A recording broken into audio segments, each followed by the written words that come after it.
اعوذ باللہ من الشیطان الرجیم بسم اللہ الرحمن الرحیم الحمد للہ رب العالمین وعاقبۃ المتقین الصلاۃ والسلام علی حبیب قلوبنا وطبیب ذنوبنا ابی القاسم محمد اللہم صلی علی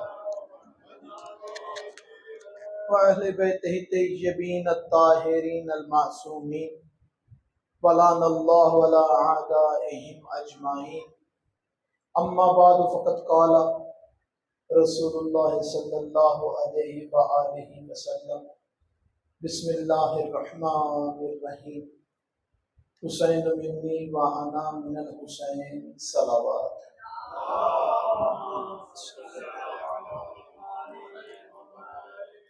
نعرہ تکبیر، نعرہ رسالت، نعرہ حیدری، حسینیت، یزیدیت، خاندان جناب سیدہ زہرا صلوات اللہ علیہ پر بآواز بلند صلوات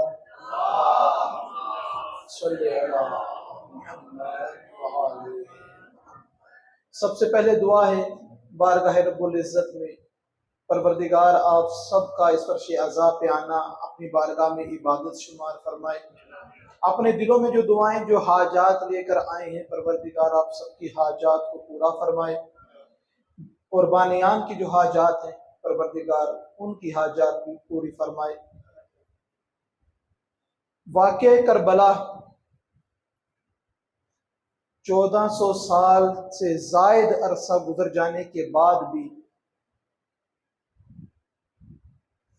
تقریروں میں، محفلوں میں، مجالس میں نظر آ رہا ہے تو یہ صرف اور صرف محنت امام علی زین العابدین علیہ السلام ہے اور محنت جناب زینب سلام اللہ علیہا ہے، محمد اللہ علیہ۔ یہ دو ہستیاں میرے محترم،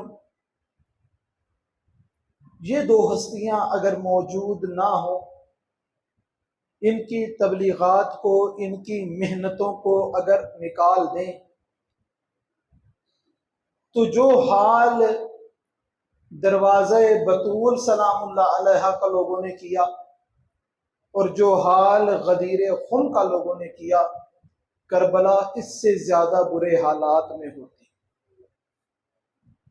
اگر یہ دو شخصیات موجود نہ ہوتی اور اس کے بارے میں کام نہ کرتی اور آ کے کربلا سے باہر آ کر یہ نہ بیان کرتی کہ کربلا میں ہوا کیا ہے اور معاملات جو کس طریقے سے ہیں وہ سب نہ پتہ لگتے، تو آج نہ جانے 1400 سال کے بعد کربلا کا ذکر بھی موجود ہوتا کہ نہ ہوتا۔ کہ اگر یہ دو شخصیات نہ ہوتی، علماء فرماتے ہیں کہ کربلا میں ہی رہ جاتی، کربلا سے باہر نہ آتی۔ جناب سرور کائنات حضرت محمد مصطفیٰ صلی اللہ علیہ وسلم صلی علی محمد وآل محمد۔ آیت اللہ تک کی بہجت کو کسی نے کہا میں پریشان ہوں، مصیبتیں ہیں، تکلیفیں ہیں، الجھنیں ہیں، تو وہ فرماتے ہیں کہ جتنی زیادہ مصیبتیں ہوں اس سے زیادہ صلوات پڑھا کرو۔ اللہم صلی اللہ صلوات کے بہاؤ میں سب بہہ جائیں گی، پریشانیاں بھی، مصیبتیں بھی۔ یہاں ماشاءاللہ آپ آ کے بیٹھے ہوئے ہیں تبرکاً بات کو مکمل کرنے سے پہلے کہ ابھی جو معاملات دنیا کے چل رہے ہیں اور جس طریقے سے حالات ہیں، مہنگائی اتنی بڑھ چکی ہے کہ حد سے باہر جا رہی ہے۔ مہنگائی کو کنٹرول کرنا یہ تو ہمارے بس میں نہیں ہے، نہ ہماری کوئی سنتا ہے نہ مانتا ہے۔ اپنے گھر کے معاملات میں کیسے خیر اور برکت باقی رہے کہ ہم جتنی مرضی دشمن مہنگائی کر لے، معصوم فرماتے ہیں جب بھی حکمران ایسے کام کرے جس سے عوام پریشان ہوتی ہے تو پروردگار عوام کے گناہوں کو معاف کر دیتا ہے۔ اور اعمال کے حساب میں آسانیاں کر دیتا ہے۔ جناب سرور کائنات حضرت محمد مصطفیٰ صلی اللہ علیہ وسلم سے کسی نے ایسے ہی پوچھا کہ گھر کے معاملات نہیں چلتے، خرچہ پورا نہیں ہوتا، مہنگائی ہے بہت زیادہ، تو معاملات ایسے ہیں۔ تو آج کل کے دور میں بھی جس طریقے سے ہے، جناب سرور کائنات ارشاد فرماتے ہیں کہ جب بھی گھر میں داخل ہو کھانا کو سلام بلند آواز سے کرو۔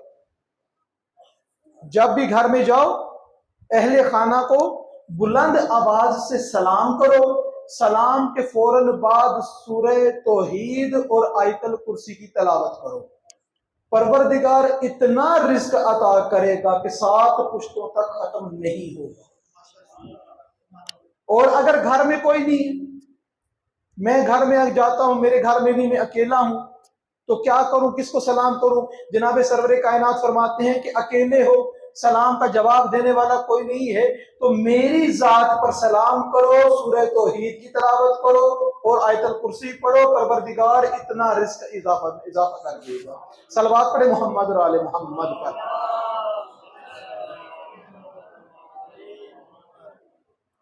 جناب سرور کائنات نے اس دنیا میں آ کر اور جس ماحول میں آئے وہ ماشاءاللہ تمام میرے دوست، میرے عزیز جو صاحبان بیٹھے ہیں جانتے ہیں کہ اس دور کو زمانہ جاہلیت سے تشبیہ دی جاتی ہے۔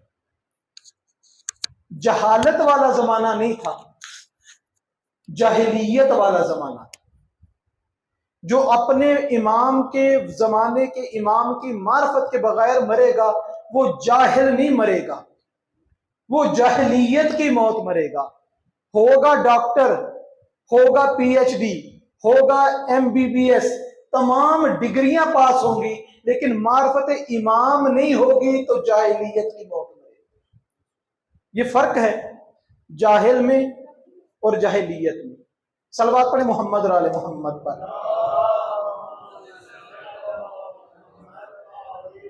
بیٹیوں کو زندہ درگور کر دیا کرتے تھے، چھوٹی چھوٹی سی بات پر 40 سال تک خاندانوں میں جھگڑے رہتے تھے، خاندانی لڑائیاں ان کی لگی رہتی تھیں، ایک دوسرے کے خون کے پیاسے رہتے تھے۔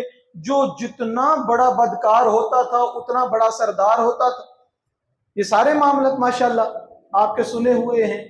جناب سرور کائنات حضرت محمد مصطفیٰ صلی اللہ علیہ وسلم نے اللہم صلی علی محمد وعلی محمد آ کر اس زمانے کو جو گہرائیوں میں، تنزلی میں، ضلالتوں میں، اندھیروں میں، گمراہیوں میں گھرا ہوا تھا، اس کو اتنا بلند کیا کہ انسان کو اس کا اصل مقام کیا ہے وہ دکھا دیا۔ یہ محنتی ہے جناب سرور کائنات کی۔ اتنا بلند کیا کہ اگر کوئی آقا اپنے غلام کو، کوئی مالک اپنے غلام کو سزا دے رہا ہے، اور سزا کیسی ہے کہ آگ لگا دی ہے، اوپر اس کو لٹا دیا ہے اپنے غلام کو، اب غلام کا جسم جلتا ہے، چربی پگھلتی ہے، اب وہ چیختا نہیں ہے درد کی وجہ سے۔